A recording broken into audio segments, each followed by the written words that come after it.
श्री गणेशाय नमः। जय जयाजी महामंगला, जय जयाजी भक्तपाला, जय जयाजी तमाल नीला, पतित पावन नरहरे। हिरण्यकश्यपू महाक्रूर, सज्जनांचा शत्रू थोर, तयाचे तू फाडून उदर, मरण त्याचे साधिले।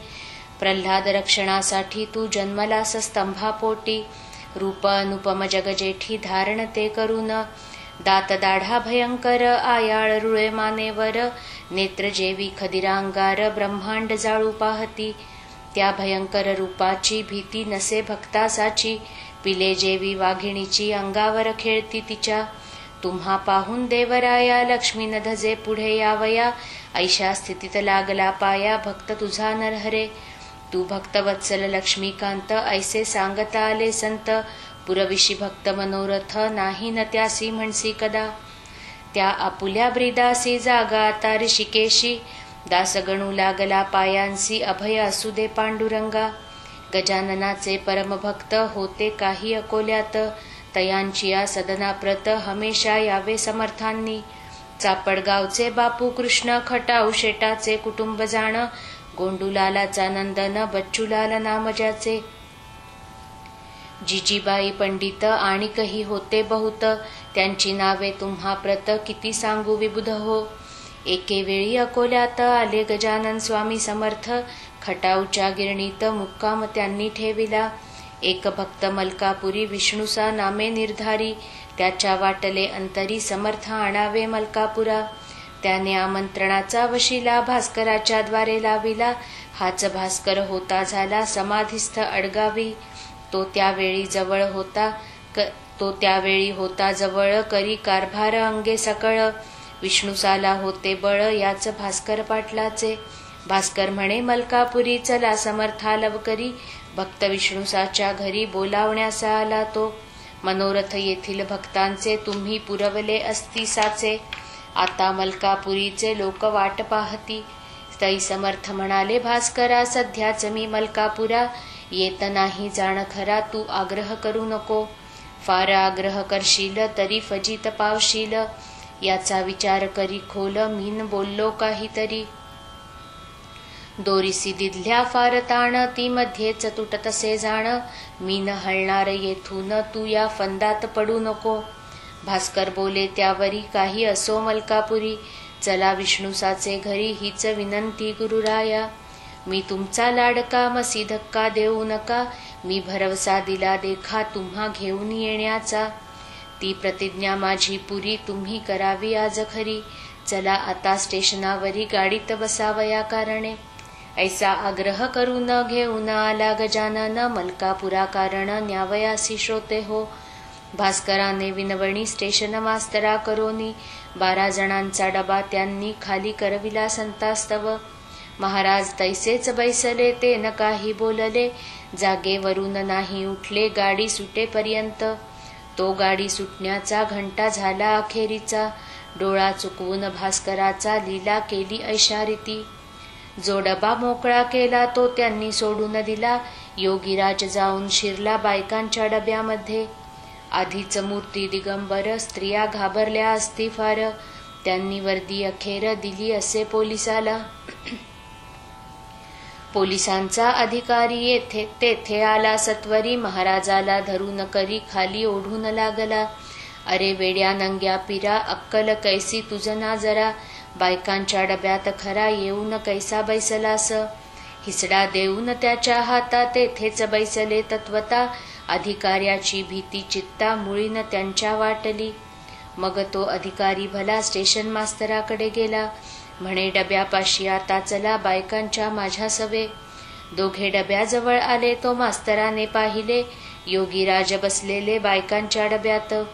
मास्तर पोलिसाच्या अधिकाऱ्याला ऐशारीती बोलला, तुम्ही जाऊ द्यावे याला याच डब्यात बसून, हा आहे संत थोर, चालता बोलता ईश्वर, याच्या हातेन होणार गुन्हा तो केव्हाही। ते ऐकून अधिकारी बोलता झाला ऐशापरी, मी दिली आहे तार खरी ये विषयी वरिष्ठाला। आता माझ्या हातात काही न राहिले यत्किंचित, मी वर्दी दिली तुम्हा प्रत, तुम्ही वाटेल ते करा। स्टेशन मास्तरांनी आपली टोपी काढूनी बहु आदर दाखवोनी विनंती केली महाराजा. तुम्ही खाली उतरावे, माझे एवढे ऐकावे, कायद्याचे आणावे प्रयोजन आपुल्या मानसी. महाराज उतरले खालती, पुढे खटला भरला त्यांचे वरती. कायद्याप्रमाणे निश्चिती जठार साहेबासमोर. त्यांनी फिर्याद घेतली, त्याची तारीख नेमली. शेगावावरती भली चौकशीची श्रोते हो. बापूसाहेब जठार आले शेगावाच्या वर. डाक बंगल्यात झाले स्थिर करण्या चौकशी खटल्याची. व्यंकटराव देसाई अकोल्याचे होते पाही, तेही आले त्या ठाई काही कामानिमित्त. महाराजांच्या खटल्याची गावी पुकार झाली साची, म्हणून मंडळी शेगावाची फार मिळाली बंगल्यावर.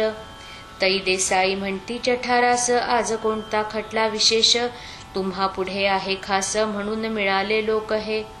जठार म्हणाले त्याते, याचे कारण तुम्हा ते, कैसे न कळले वाटते हेच मजला आश्चर्य. तुमचे स्वामी गजानन नंगे फिरते म्हणून पोलिसांनी भरून हा खटला पाठविला.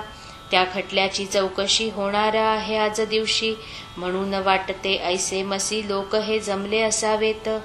हे ऐकता भाषण व्यंकटराव झाले खिन्न, बोलते झारे कर जोडून खटला हा न चालवावा. श्री गजानन साधूची योग्यता आहे थोरसाची, ती मूर्ती भगवंताची आहे पहा प्रत्यक्ष. तो विदेही पुरुष जाणा, बंधन त्याला कशाचे ना, तो योग्यांचा योगी राणा, वंदनीय अवघ्यांते. खटला भरला हीच केली पोलिसांनी चूक भली, ती पाहिजे दुरुस्त झाली आज आपुल्या कराने. जठार म्हणती वकिलाला, तुम्ही जाणता कायद्याला, याचा पाहिजे होता केला विचार तो पोलिसांनी. कारकुना म्हणती बोलावणे धाडा गजानना कारणे, ते ऐकुनी एकत्याने जवान पोलीस पाठवला. तो येऊन समर्थासी म्हणे चला आता कचेरीसी, अधिकाऱ्याने तुम्हासी मज धाडिले बोलावण्या. बऱ्या बोलाने चलावे, फजितीस ना करून घ्यावे, ना तरी मला लागेल न्यावे तुमच्या हाता धरून. तै वदले गजानन, आम्ही न उठू येथून, तुझे पाहतो शिपाई पण ये धरी माझ्या करा. शिपायाचा हात धरिला, तो ना सुटे किमपि त्याला. रक्तप्रवाह बंद झाला त्या दाबाच्या योगाने.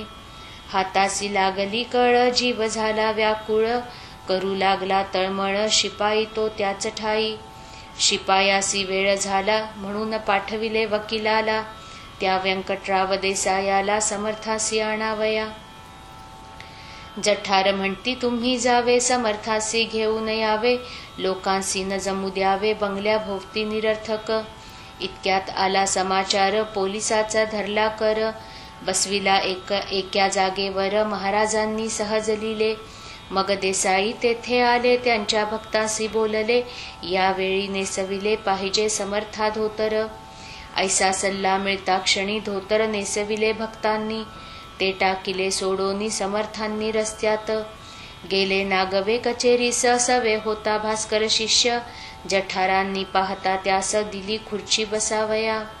या महाराज बसा येथ तुम्ही नागवे गावात, का फिरता सदोदित हे काही बरे नव्हे. नागवे फिरणे हाच गुन्हा कायद्यांनी ठरविला जाणा, म्हणून विनंती आपणा त्या हे सोडून नंगेपण. ऐसे जठाराचे भाषण घेतले स्वामींनी ऐकून, आणि केले हास्यवदन उत्तर त्यासी द्यावया. तुला काय करणे यासी, चिलीम भरावी वेगेसी, उगीच नसत्या गोष्टींसी महत्व न यावे निरर्थक. ते ऐकता भाषण जठार गेले विरघळून, जनरीतीचे याला भान मुळीच नाही राहिले. हा वृषभदेव भागवतीचा, किंवा शुकाचार्यसाचा, किंवा ना वामदेवाचा हा दुसरा अवतार. हा निजानंदी सदारत खचित आहे जीवनमुक्त, न ये लाविता या प्रत गुन्हा विचारे केव्हाही. जेवी अग्नीचा अग्निपणा, अग्नी सोडित नसे जाणा, परी अग्निहोत्र्यांना कुंडात ठेवणे भाग त्यासी. अग्निदेव म्हणून ठेविल्या कुंडा वाचून, तो करील दग्ध सदन हा दोष त्याचा नसे. तैसे यांचे नागवेपण आहे अग्नीचे समान, म्हणून याचा शिष्यगण आहे अपराधी ये विषयी. वस्त्ररूपी कुंडा ठाई जरी हा ठेविला असता पाही, तरी हरकत नव्हती काही, सर्वास सुखद होते ते. ऐसा विचार पूर्ण केला जठारांनी चित्ती भला